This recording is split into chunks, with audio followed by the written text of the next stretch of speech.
We take a peek into the life of a modern human male. He appears to be encountering some difficulty. He seems to be in a state of disorientation, befuddled by his environment. Our subject is at his wit's end, but then he makes a discovery. Life isn't 2D, so don't listen in 2D. Get the HyperX Cloud Orbit featuring Odyssey planar magnetic drivers and Waves NX 3D audio technology. Experience ultra-realistic 3D audio and game like you live.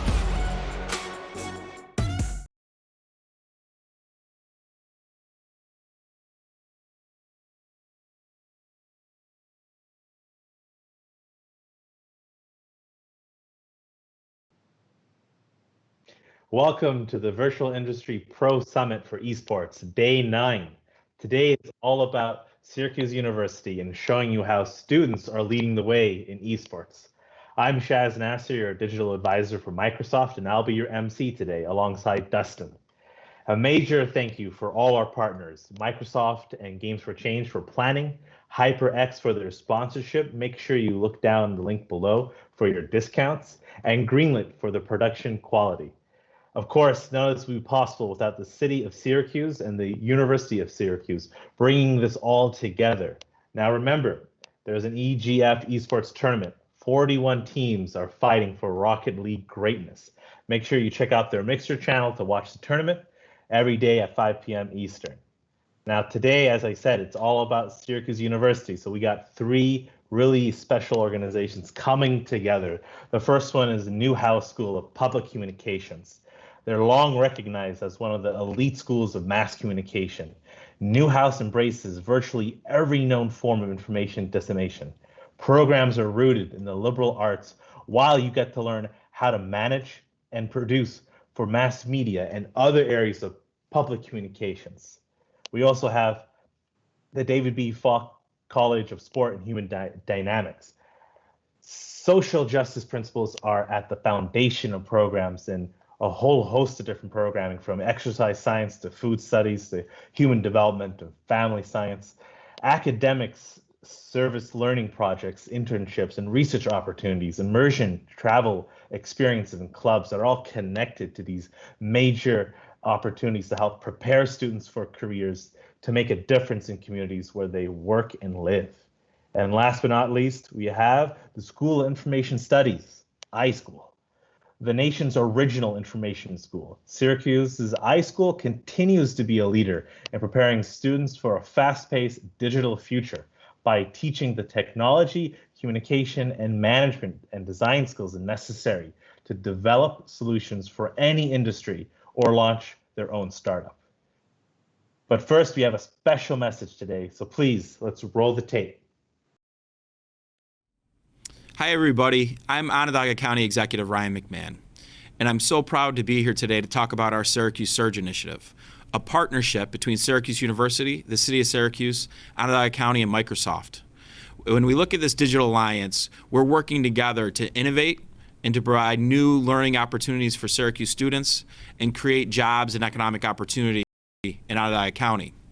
Looking at this, we've identified one of the fastest growing areas in connectivity throughout our economy, esports. We're very pleased with our partnership with Microsoft and Syracuse University, two leaders in this space, and we look forward to building on this. So a summit like this, in the middle of a pandemic with COVID-19, is key. It creates connectivity and opportunity for all of you, our students and our university. I'm very proud of our students and our university by coming together and being leaders in how we connect in this COVID-19 time period. So good luck and enjoy the tournament. Thank you.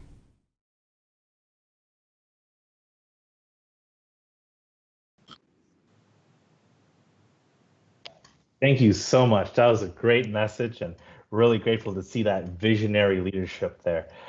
So as I said today, we're going to have something special. We're going to have different schools and different students kind of showcase their dashboard. Across this past week, they've been playing with different data with esports and kind of really getting some experiential learning in.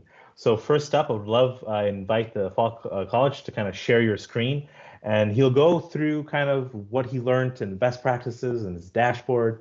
After that, we'll go to another dashboard and explain kind of how they viewed the data. Eventually, we'll come back all together in a holistic panel and talk about shoutcasting and journalism and all the great things esports, brought to you by these wonderful Syracuse University students. So please go ahead and share your screen. Thank you, Shaz. I'm representing Fall College. I'm Joseph Sable, and together with me and a group of 3 other students, Ben Ayers, Will Friedman, Steve McLean, we explored Rocket League metrics in 3 versus 3 matches. So this dashboard goes over what we think contributes to a win. And we narrowed down our dashboard and the number of teams involved in it. So initially our data set had more than the 85 teams as labeled on the top right. We had 111, but we realized that the majority of the data was in 3 versus 3 teams, which is the standard Rocket League format. I honestly am not much of a big Rocket League person, so I learned a lot about Rocket League and the data throughout this entire dashboard project. The first thing that we looked at was on the top left, which shows goals per game, goals conceded per game, and the games that each team played.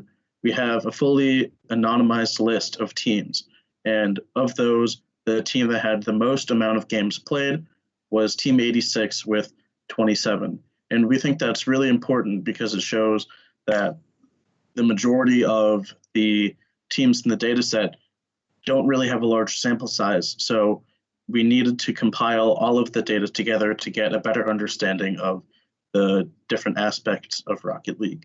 So off of that, we looked at pad collection and maps. So in Rocket League, there are many different types of maps that players can play on. And this spider map shows the average amount of small and big pads collected, and they are essentially boosts for the different cars. So we can see that some maps are a little bit more fast-paced and have a little bit more excitement in them, like DFH Stadium, which has the most amount of average collected pads compared to maybe Wasteland Standard, which has a much smaller number, seen by the shorter distance from the center for the dark blue and the light blue dots. A third thing that we looked at was a matrix of the small and large pads and how those correlated with the amount of shots, because it would make sense that shots are correlated with goals. And we wanted to see if Rocket League is like other sports where a fast-paced pace of play leads to more scoring. So with that, we created a matrix with the help of Dustin Ryan, who's also on the call, and we found that, yes, it appears that the more pads that you collect, the more shots you will have, and with that, it will lead to more goals scored. So maybe some teams like Team 38, they do a very good job of collecting pads as they have a much higher amount of goals per game than a team like Team 6, as they have a much smaller amount of goals per game. Final interesting thing that we took a look at was the amount of time each player spent in the different thirds of the field: offense, defense, and neutral. And it's very surprising that the majority of the time that was played in Rocket League was on the defensive side of the ball. But I was told by some of my group members who are much more Rocket League enthusiasts than I am that some players act as defenders, which I found to be goalies, which I found to be very interesting. And it appears that teams that are successful, they are able to spring shooters off and have them go and get a quick goal after being on defense the majority of the time. And with Power BI, a tool that Microsoft helped us learn, we were able to do things called slicers, where if you click on a certain team or a certain aspect of different graphs, it then filters the other graphs to get a better view of how this team or different aspects of the graph were able to impact other ones. So we can see here when I clicked on Team 86, it changed the matrix of the pads and shots. It changed the amount of time spent in the thirds and the amount of pads collected in each of the different fields. So we can tell that maybe a team like Team 86 is more comfortable in certain stadiums, as they have much higher averages in certain ones than others. So that is a pretty basic overview of trying to understand Rocket League through data as someone who doesn't really know too much about it. And I would like to thank I'd like to thank a few people for this opportunity, such as Rodney Paul, the rest of the members at the Fall College and Syracuse University. And I would like to hand it off to Arthi with the iSchool.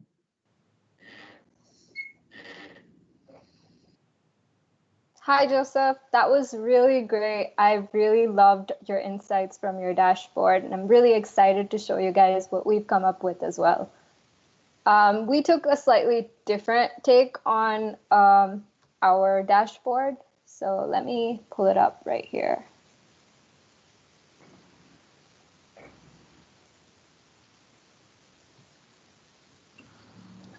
So I'm Arthi Jayaprakash. I'm a graduate student at the iSchool in Syracuse University, and my teammates are Deepak Sharma, Manan Meghani, and Yash Kapadia. All of us are graduate students at the iSchool. We're majoring in information management, and we're all super into data science and analytics. This was a unique opportunity for most of us because we're graduating literally on Sunday. And this was a great final project for us to work on. And I really appreciate everyone who's given us the opportunity to do this.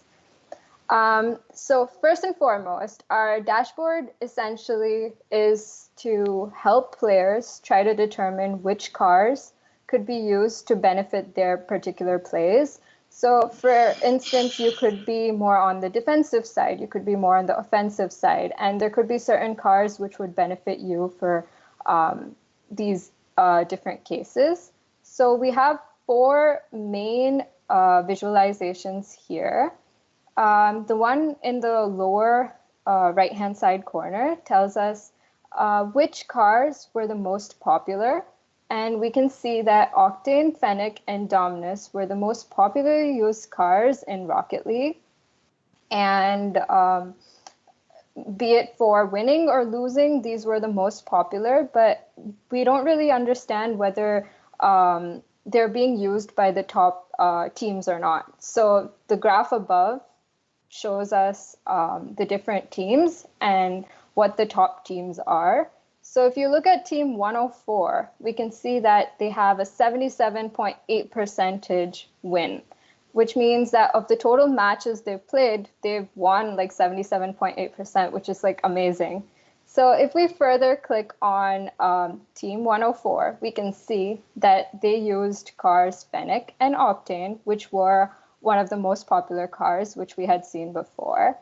And similarly, if you click on team 37, they used Octane and Dominus, which were again in the popular cars. And similarly, if you go on trying to look at what cars the top teams use, there's sort of a pattern. Most people tend to use Fennec, Dominus, or Octane in combination with other cars as well. So it could be cool for players to experiment different combinations of cars in order to see which works the best for them. So the next thing which I wanted to show you guys is what happens when you compare 2 teams together. So let's take a situation where I'm comparing team 104 and team 37. So in combination, we can see on the left-hand side over here that they use the cars Fennec, Octane, and Dominus over all of their games. And the red line over here shows us the number of assists. The green line shows the number of goals. And this graph over here in the bottom is really interesting. It shows how a player's score is affected by the time they spend in the offensive half. So for instance, if you look at Octane, which is this line over here, the orange line, we can see Octane's score predominantly seems to increase as the time spent in the offensive half increases. So you could try to say that Octane is used for offensive plays for the most part. And similarly, if you look at Dominus over here, which is the blue line going down, it appears to be reducing. The score appears to be reducing as time spent in the offensive half increases. this indirectly means that Dominus spends more time in the defensive half. So it sort of is a good indicator that Dominus is like defensive. And we can even further validate like this claim by filtering out cars in this way. So let me go to Dominus, Octane, and Fennec. Sorry.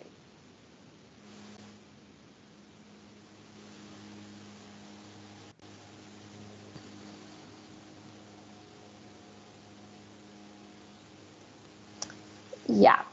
So over here, if I click on the individual cars, we can see that Dominus tends to take more demolitions than inflicting on others, which sort of means that it's being a defender in this case because it's taking on all the demolitions by the opponents.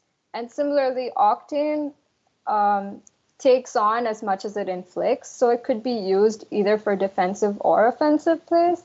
And Fennec seems to inflict more than it takes, so it's probably better on the offensive side. So this was something cool which we found out through our analysis. And we also noticed that Dominus is a little slower than Octane and Fennec, which is given by the average speed here. So these are different factors which could be considered by players before when they pick their cars. Further, there are certain cars which tend to perform better in certain fields. Like, for instance, if you go to Manfield Night, cars behave in a certain way as compared to how they perform in DFH Stadium. And you can tell by the graph in the lower left-hand side corner that Dominus, which appeared to be very defensive overall, takes in an offensive role in this particular stadium, DFH Stadium. So these are like a couple of cool insights which we came across. And I think it could be really interesting for players to just go in and look at different teams and look at the different kinds of strategies and car combinations different teams have used, and maybe try this for their games and see whether it makes a difference or not.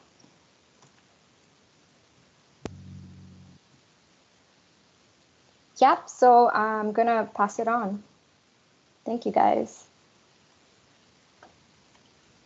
Amazing. That was great. It's so amazing how much insights you both can pull together looking at the data and the advice you can pull out and the way you can optimize. Like if there's a coach, you can say, you know, here's the strategy. This is how you can make it better, or watch out for this, or watch out for that. Fascinating. My mind is blown by how much stuff I was learning while you were showing everything. That was amazing. Dustin, how about you kick us off with a couple of questions and introduce yourself? Yeah, thanks, Shaz. Hey, everybody. I'm Dustin Ryan. I'm a data platform architect at Microsoft. And first of all, I just want to say, wow, amazing job to both teams that worked on these projects. I mean, you guys blew me away. You know, just the way that you took the data in and the way that you described some of the insights that you were able to pull out. I totally agree with Shaz. I thought that was really nicely done. So thank you for sharing that with us. It was very valuable for me. You know, some of you are just new starting into this field of data and analytics, and obviously you have a talent, you know, for analyzing data and a skill, and you've learned a lot. You know, for those of our viewers that are out there or watching, what advice might you have for them if they're, you know, maybe a student, a high school student, or somebody just starting out? What advice would you give them as they're beginning their career in data science?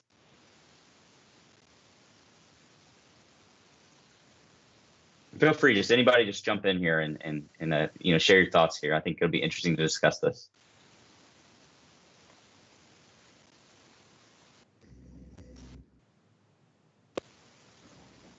I'll jump in. This is Rodney Okay. Paul from the Sport Analytics Department.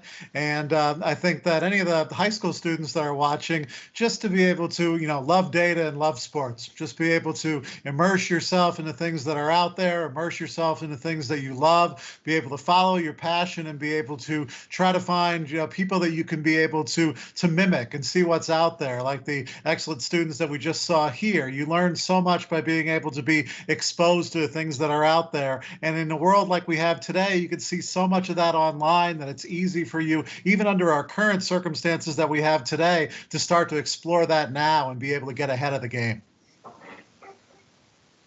Yeah, I think that's really good advice. And Arti, maybe you could kind of give us some perspective on how you realized that you were first becoming interested in data and being able to analyze data and draw more insights out of it.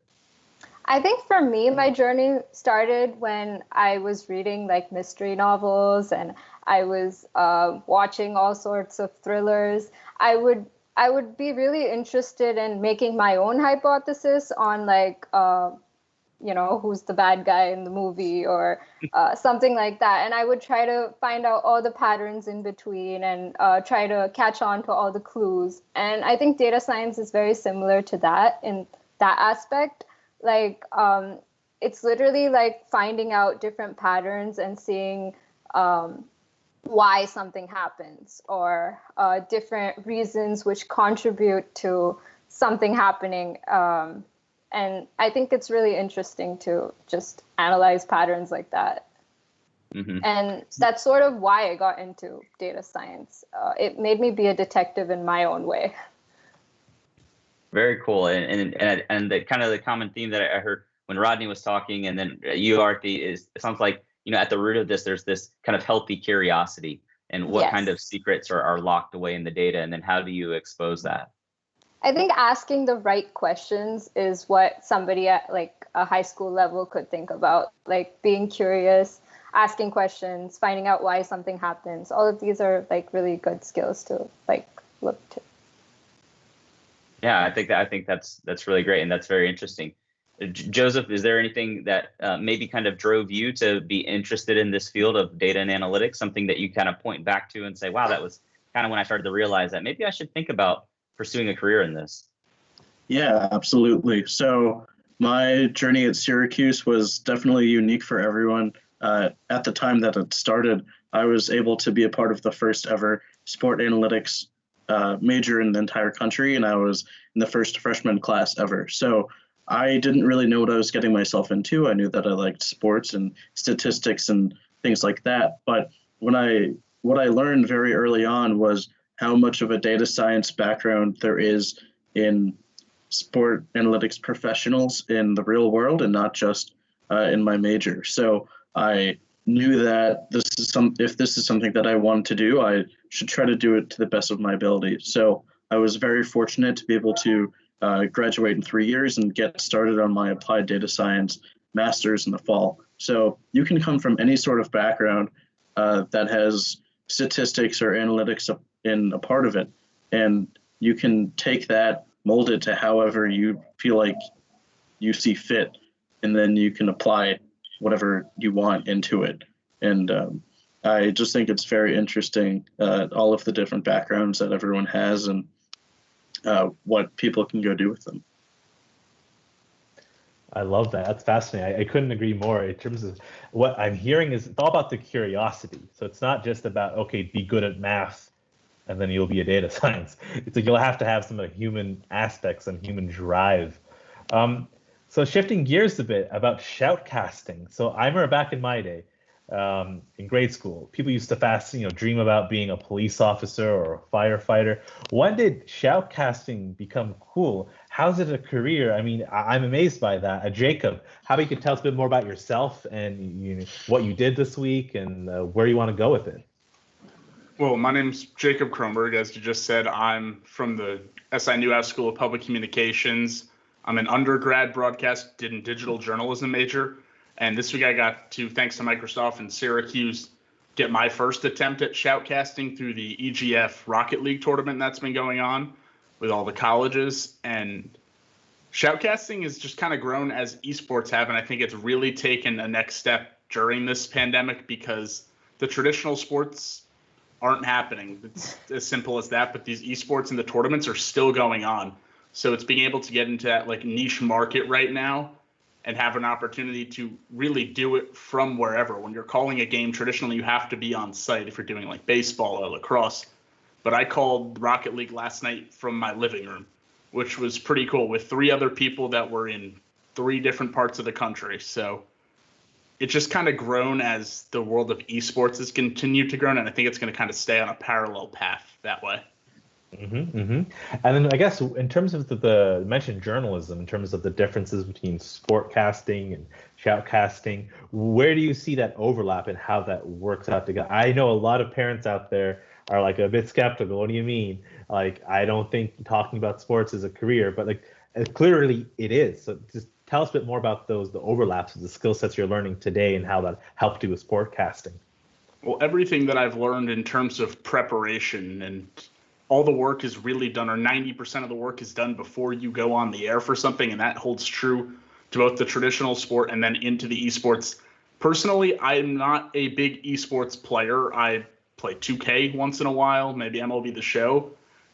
Rocket League I had maybe seen 3 times, but I went in and being able to go through the spreadsheets and kind of determine, simple as record, and having information on these schools, who's played who, stuff you can bring into the broadcast naturally just because you learned it previously. So it's the preparation aspect that I think shows a lot of, I guess, skill for certain people. And when you hear certain shoutcasters do it, the 2 guys I worked with, Upmind and Baker, are their names for the shoutcast. I didn't have a cool gamer tag to go with. I was just Jacob yesterday, but they have experience, and I think it starts to grow. It was definitely interesting going in for the first time and not knowing as much. I feel like I probably had to do a lot more before the series than those guys did, and that's something that you get accustomed to in the traditional sports world, and I think the more you do it, the easier it can get. So once again, a rather parallel comparison in terms of getting ready. I mean, we got all these emails from EGF saying you did a fantastic job, so props to you and all that experiences. Appreciate it. Absolutely. Dustin, to take us to the next question. Yeah, definitely. Thanks for sharing that, Jacob. And your comment about the 90% of the work that you do happens in the beforehand, right? When you're preparing, and you kind of even touched on it a little bit, right? The importance of leveraging data, so that way you can have these sort of fact-based conversations. You're talking about, these teams play well against these teams, or they follow these strategies, or these players play in certain styles, and those are things that can be derived from your data. But kind of going backwards, and this is for anybody, whether you're, in the field of data and analytics, or you're looking to become a sportscaster or a shoutcaster. If you could go backwards to the beginning of your education or your career as a data professional or a shoutcaster, what are things that you would do differently? So if you went back in time, you said, hey, self, what do you need to do these things differently? What kind of advice would you give yourself? Starting with Joseph. So if you can go back in time, talk to mini Joseph. What would you say? To me, 3 years ago, coming in as a freshman, I wish I had a better understanding of what I was going to be doing in just a couple of years. There are 3 main coding languages that I've learned in my time at Syracuse: SQL, R, and Python. And I wish I came in with a little bit more background information, just so I knew what I was getting myself into, And another thing I would do is do more things outside of classes related to these languages and data analytics. There are so many things that you have inside your own head that you can try to come up with and try to analyze on your own. So I wish I, over the past few years, did a little bit more in terms of that. But otherwise, I'm very happy with the path that I've been on, and I would recommend it to whoever else is able to. Awesome. I would say I wish I was more traditionally a yes man, in the sense of trying everything. It's something that's so pushed at our school, is get experience in every little aspect of it. So when you make it to the professional level and someone's like, can you do this, or have you done this? Your answer is yes. Mm-hmm. I was so honed in on being a baseball guy and never really did anything else other than baseball until my sophomore year. of college, but now even splitting up in the traditional sports field of done lacrosse, soccer, all that. But now I've done Rocket League, and something I talked about with Professor Stomsky, who was nice enough to give me this opportunity, was not many people sending out a reel now, or not many people applying for jobs can say they have that to go along with everything else. It's adding something that makes you unique, and I wish that was something that had maybe been taught to me, or I had the mindset of before I went into school. Absolutely. Arthi, how about yourself? You can go back in time, tell a younger version of yourself, like a Yoda moment or something. I think what's really important is to make use of every opportunity you get. So Syracuse University has a lot of experiential learning opportunities. They have something called iConsult. So they basically do projects for different small businesses in Syracuse. And they have a lot of different technical projects, business projects, a lot of different projects where you can apply your skills in the real world. And that was something which I did not participate in, but I really wish I had during my couple of years here. I think taking what you learn in class and applying it to the real world is like everything, and it would have been a great opportunity. Absolutely. Well, I mean, you're all taking your advice now. You're all kind of living in the moment, saying yes to Rocket League, building all these beautiful dashboards, deeply diving into the data science. One thing I noticed was about the skill sets and the skills. You all kept referring to skills. So I guess, what do you think are the essential skills of becoming, a professional, a data professional or a person in shoutcasting or esports for journalism? What are some precise skills do you think you'll need? And we're speaking to a large audience today, so a lot of people are being inspired by you right now, and they want to be you. So what were some of those essential skills? Let's start with Jacob. What are some essential skills that you think was really needed to be a solid shoutcaster? I think one of the things that come to mind is like lack of shame. Like there's no shame in asking questions and being that curiosity that everyone alluded to before. I went into Rocket League not knowing really anything about it, but I had to be persistent. I knew I had to keep kind of nagging people, tell me this, teach me that. What do I need to know going to this so I don't sound like a fool? But I think you need to realize that people are willing to help with that. I think that's important. So you need those interpersonal skills, and the ability to communicate with people is massive. And then going back to the preparation, I think putting that and combining it with the curiosity is really a good equation to get going with things. Absolutely. And Arthi, how about on your side? I know you're about to graduate this Sunday, but congratulations for that as well. Wow. Yeah, Thank congratulations. Oh, well done. I think what Jacob said is like totally on point. I think apart from technical skills, just, being inquisitive, learning to ask the right questions is very important. I also think that people need to develop soft skills. Like in data science, you come up with insights, but you need to know like what business value do these insights carry? You need to know why these insights or where they can be used. And I think that's a lot more important rather than just getting the results. Results can be obtained, but how do you use the results? Very impressive. Wow, it sounds like you work for Microsoft already. I couldn't agree more with that. Joseph, how about yourself? What are some essentials? I know everyone kind of mentioned a great list here, but maybe you got something else to add to this.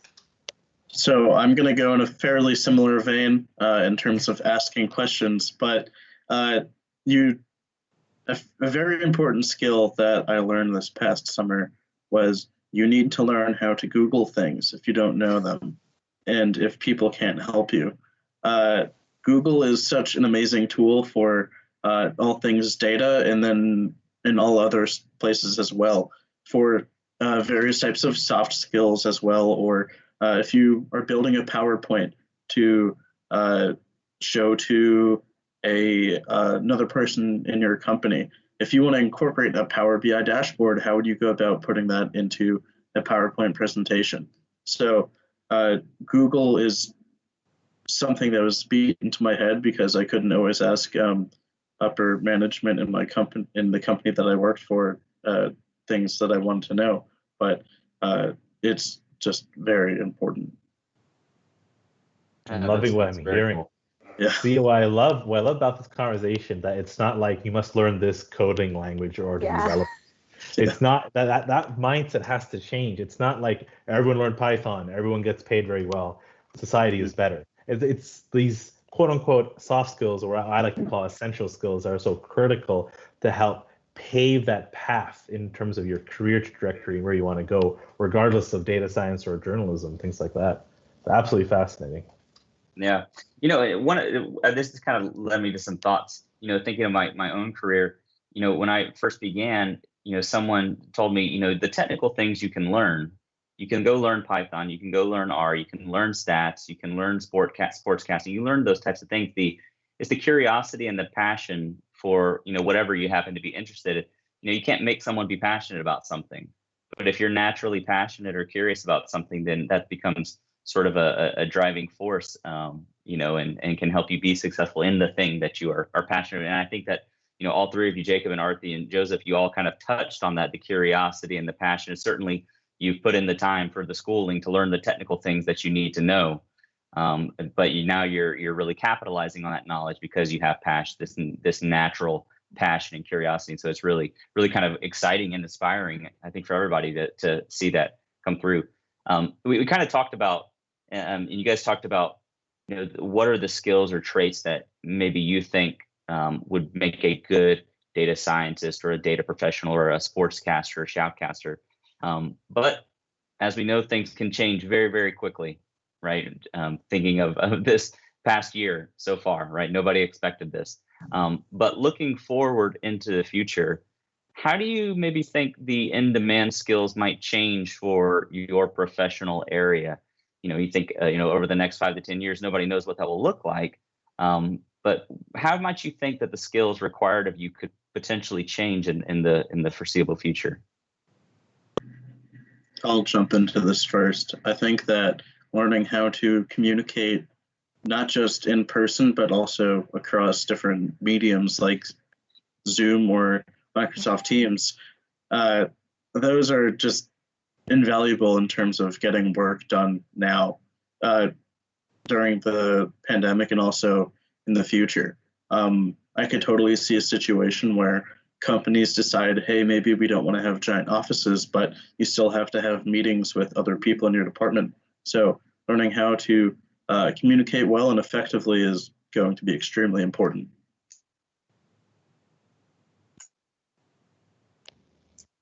Yeah, no, I couldn't agree more. I guess as a professor, sir, when you're teaching different classes and you're creating a great curriculum, and the future is always changing. Like, for example, when you start your degree, and it's 4 years usually on average, by the end of it, maybe the world has changed. I don't know. So how do you, as a professor, kind of deal with that rapid change? How are you constantly trying to keep things as relevant as possible for the future, the next generation? Well, I'll jump in. What we really tried to do, I guess, was be on the forefront with being able to combine the sports with the analytics and be able to offer a program. So I think that was kind of our first step into that, and be able to combine all the different skills that everyone here has already mentioned. Whether it goes ahead and gets to be from the math side, the computer side, the communication side. We also have a focus on business background, be able to do a lot of courses in that, in addition to a foreign language. To be able to communicate across different places in the world. So those are things that we're trying to be able to reach out there.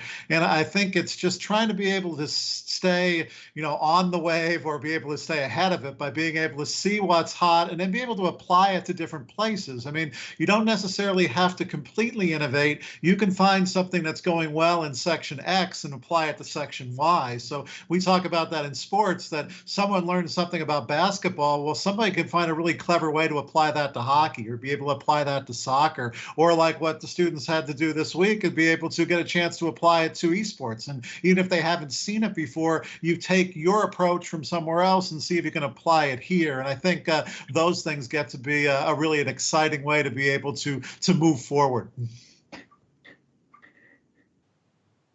Absolutely, I couldn't agree more on that aspect. I remember, I mean, we're seeing a lot of different governments right now trying to go through their own digital transformation, and a few of them are relying on COBOL for some critical software and some critical information. You know, COBOL is a pretty old software language, so it's interesting how it's critical to kind of depend on things so strictly, but try to develop that skill set to be able to be flexible, to kind of build for the future, whether it's an organization or it's yourself as a person. Yeah, very, very interesting. And maybe let's kind of maybe take this and shift it a little bit differently here. You know, what are some common misconceptions about either being a data scientist or being a shoutcaster or a sportscaster that maybe when you were first starting out, maybe you had some you know, ideas about what it would be like or how you might you know, do in the profession or in the particular area of interest, but now that you are coming you know, through your educational career here, what are maybe some misconceptions that you kind of learned along the way? I think Arthi should tackle that one since she's almost on near the tail end of her educational experience. I think when I first started out, I thought I'm going to spend more time on aspects like machine learning, getting the insights, making them actionable. But I didn't realize we actually spent most of the time like pre-processing the data, making it in an understandable form. And that takes a lot of time and a lot of effort, and that influences the results we get. And I think that's something which I wasn't aware of at that time, and I realize how important it is now. 100%. Very interesting. Yeah, it's a very real world experience right now. I'm working on some projects where, you know, I thought we'd be doing some really cool things, and we will for sure. But right now, it's about ingesting that data, making sure the data sources are clean, making sure there's no bias, and, you know, things like that, which are very critical actually. But yeah, the fun stuff happens later. But first, you got to work hard and clean that data and make sure it's not garbage in, garbage out. How about Joseph, in terms of what are some misconceptions you think people have about you and your degree and your aspirations? So for me personally, I always, since I'm doing a lot of work with sports data, I always thought it would be very easy to find, and that's definitely not the case. And Dr. Paul knows this for sure. Sometimes it's very hard to access data, whether it's because it isn't public or because it's formatted in a weird way on a website. I've done a lot of work in collecting data from the web, and it's something that I think is one of the most valuable things that I've learned in my time at Syracuse, because it doesn't have to be applied to just one thing, and you can just do so much with new sources of data that other people may not have access to. Yes, Kaggle is great, but you can't always find everything there. Mm-hmm. Yeah, and Jacob, maybe it's a good opportunity for you to chime in here. You know, coming from the shoutcasting or sportcasting side of things, you know, what are maybe some misconceptions that maybe either you had, you know, going into this studying this field, or others might have of you know, what you're studying? I wouldn't say there were too many that I had, but what I've noticed from, I guess, the people who aren't on the inside of maybe a broadcast world is a lot of people think it's individual, or the people on air, that's all they ever really know if you're watching. But it's really everyone else that you don't see that is the only reason the person on air is any good. The teamwork and camaraderie around it is very much active and present all the time. And people may think at a school like we're in Newhouse, everyone's trying to do the same thing. Everyone wants to be in the broadcast world, that there's really competition, but I think everyone's super supportive of each other. And it's not if someone gets the job over you, you hate them. It's like, you deserve that job, and like, I'll go get the next one. So I think there's a lot more team orientation to the broadcast and shoutcast world than people who haven't really dove into journalism can see. Yeah, very interesting. You know, one of the questions that has kind of been floating around in my head, you know, regarding these kind of two different fields is, so this conversation around, having good soft skills, having this natural curiosity, this hunger for learning more and being successful in the preparation, all those types of things. But if somebody has that passion and they have that curiosity, what are some of the technical foundations that they need to lay in order to be successful in those fields? I would say technically wise in broadcasting, learn how to edit is really helpful. Learn how to edit, like using even like whether it's like the Adobe Suite or any type of editing software to edit your audio, to edit your video, to be able to kind of produce something if someone else is busy, or knowing how to do multiple skills so you can fill in and step out. And I had no idea how to edit going into school. It was a bit of a wake-up call when they were like, go cut this highlight footage. And I was like, I don't know what you're telling me to do. But if you can start skills like that early, and even just voice exercises if you want to be on air, just kind of reading out loud frequently or reading a section from the paper, trying to get your voice warm and your voice active is something that I've been taught that I've found really helpful. That way you're not talking in your normal cadence that you would in a conversation with your parents, and then you go on air and you have this old big broadcasty voice. That's not a thing. The most successful people I've gotten to see have the same voice off the air that they do on the air. And I think that's important to being relatable to your audience and the people watching you. I love that. I love that. So I'm taking notes, and I'm old. I'm learning. I'm learning today. I'm learning today. I guess in terms of some of the building on of those editing skills, Adobe Photoshop, the platforms. What are languages or platforms do you think that they have the passion, they have the drive? What languages should they begin to lay the foundation for, or maybe no languages? I don't know. I'm personally not a coder, so fill me in. So, in my opinion, sorry, Artie, I didn't mean to cut you off, but No, go ahead. I think that you can do a lot of things a lot of different ways, but you should try to find the best way for you to be able to display the information to as many people as possible. So, to me, what that means is information visualization and learning how to make them in a host of different ways. You can do the same things in R as you can in Python, as you can in Tableau, as you can in Power BI. You can do them in all these different ways and show off the data so that people can understand it besides just the raw numbers. And all of those ways to do it, there are 4 of them. They all have their own different, and even Excel visualizations. You can derive so much information from just a graph or a kind of chart. So it's honestly up to you for how you want to do it and what kind of work you're willing to put into it for being able to show off what you've found out. Absolutely. I couldn't agree more. Arthi, you're about to say? I think if I were to add on to that, one additional skill which could be really useful is knowledge of cloud services. I think right now, with a huge inflow of data and possibly even more in the future, and different kinds of data sources, in order to enable scalability and the large scale of data volumes, all of that, I think it's very essential that people know how to do whatever they're doing, like on their machine, on the cloud as well. You don't need to tell Microsoft the importance of going to the cloud, having a hybrid approach. Absolutely not. I couldn't. I agree. Microsoft? I can't remember. I know, right? What's Azure?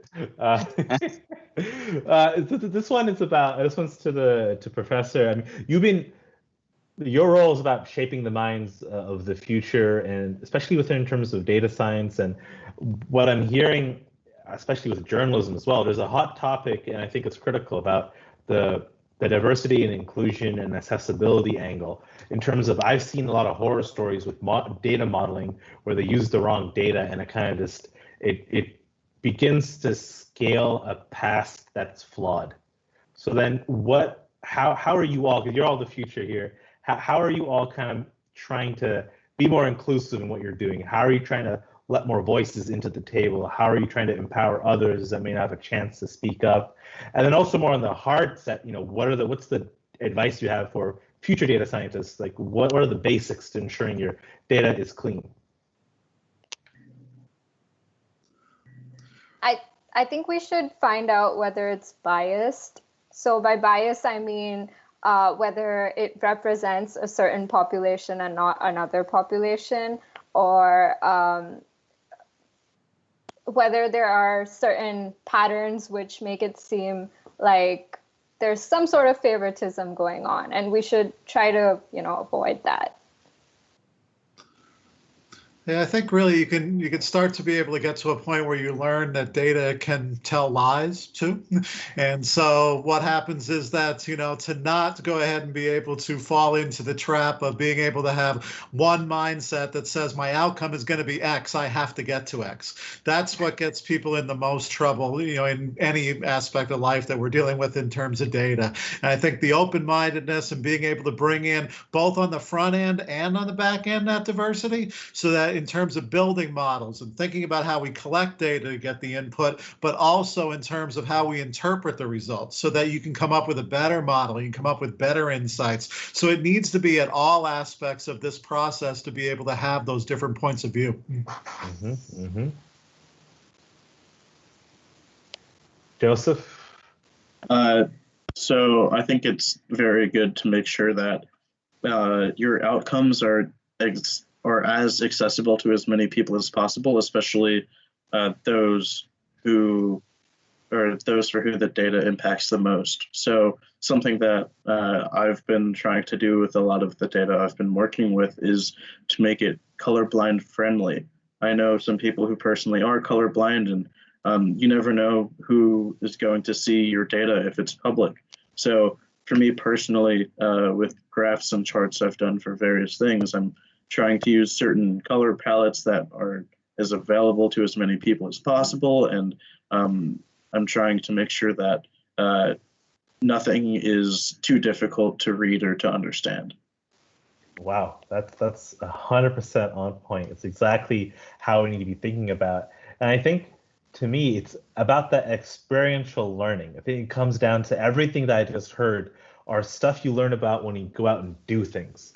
You go out and build that first dashboard and realize 20% of the population can't read it because you didn't adjust the colors accordingly. So a lot of that experiential learning, that's kind of what we've been trying to drive throughout this past few past days in the summit, and kind of bringing different opportunities here and there, and how to make it more inclusive and bringing people together. Jacob, how about yourself in terms of journalism, in terms of covering the narrative? I know esports can be, it's an industry that's in its early stages, and there's definitely some room for some strong efforts in diversity and inclusion.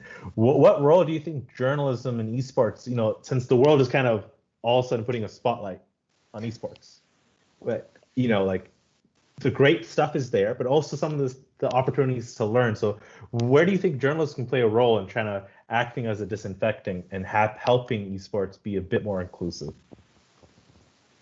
Well, I think it's similar to what Joseph said, and he's trying to get his data out to as many people as possible.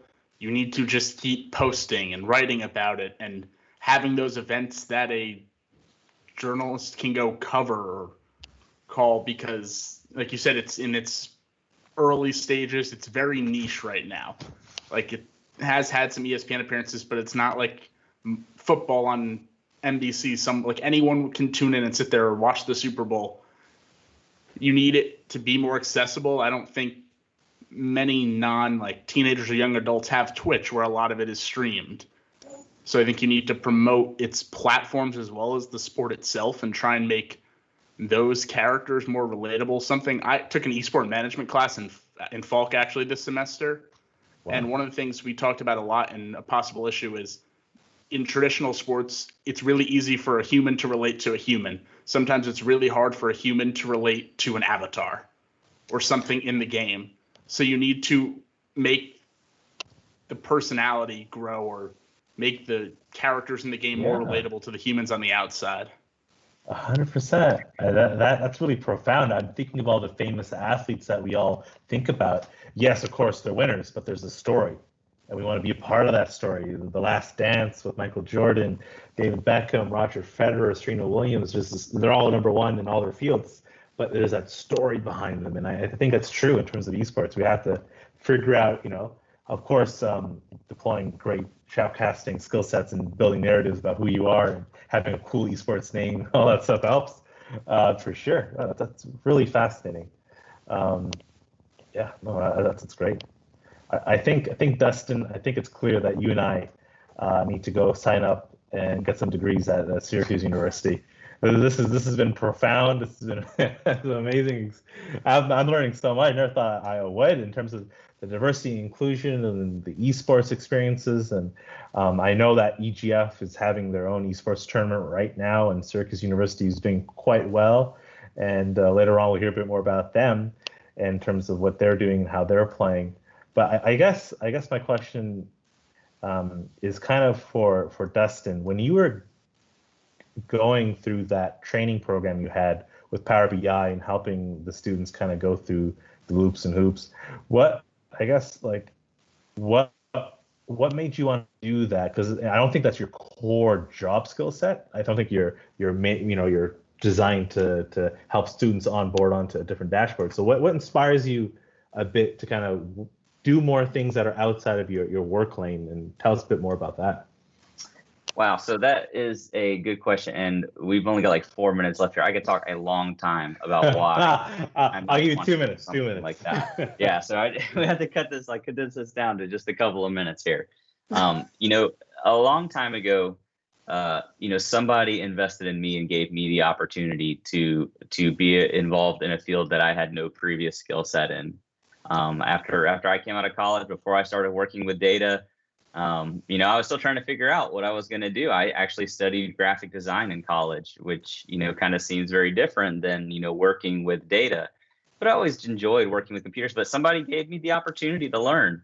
A guy down here in Jacksonville, Florida, Brian Knight, he runs a company called Pragmatic Works in Northeast Florida. And he gave me the opportunity. He kind of gave me some crash course training on working with SQL Server. And that really inspired me.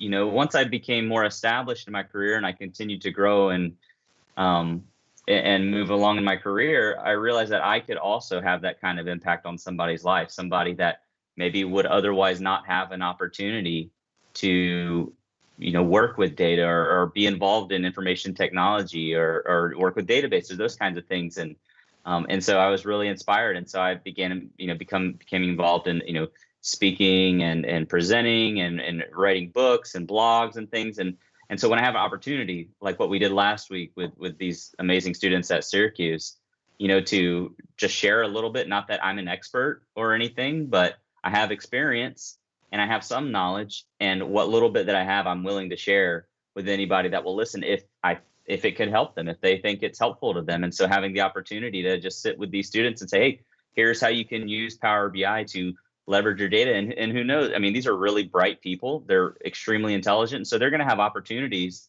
in their careers to do things. And if, I can have some tiny little impact on these people's lives by just sharing a little bit of what knowledge I have and not being stingy with it, then I think that's amazing. And so why wouldn't I want to do that?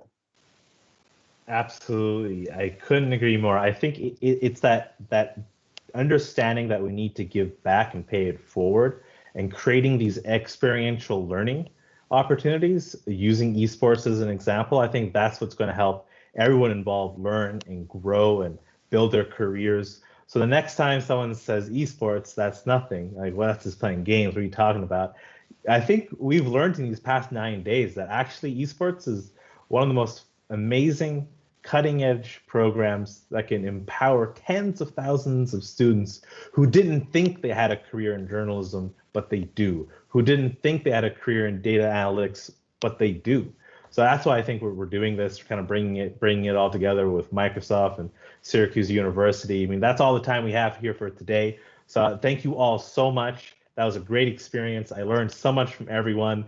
Age is nothing. In today's time, anyone young could teach you something absolutely mind-blowing. So thank you all for those amazing dashboards. Thank you for shoutcasting and for sharing your experiences. For those at home watching, I hope you're inspired to take esports a bit more seriously and to consider perhaps a career within that world and to take a lesson and learn a bit more about this opportunity.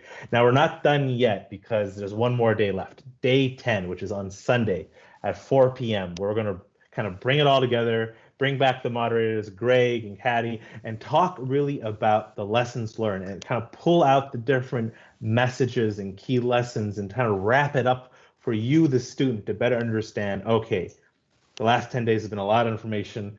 What do I do? What's that next first step to kind of build that career? So that's what we're going to do this Sunday as well. It is the finals for the EGF sports tournament. So make sure you check that out. They're going to play right now. They're going to be playing right now. So definitely check out the EGF Mixer channel to see who's winning and all the latest and greatest. So again, thank you all very much. Thank you, HyperX, for the sponsorship, Greenlit for the production, Games for Change for the content, and helping Microsoft kind of really pull this together. And above all else, thank you to the city of Syracuse and Syracuse University that had the vision to kind of bring this together and really help give people something else to think about during this rough time we're all facing today.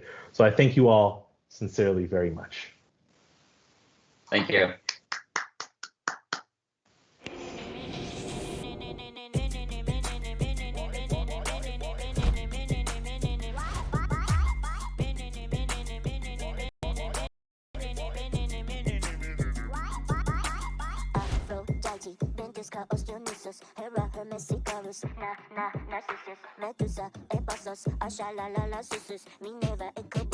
I love it when you couscous. Aphrodite, vintage, Hera, her messy colors. Na na na na na na na na.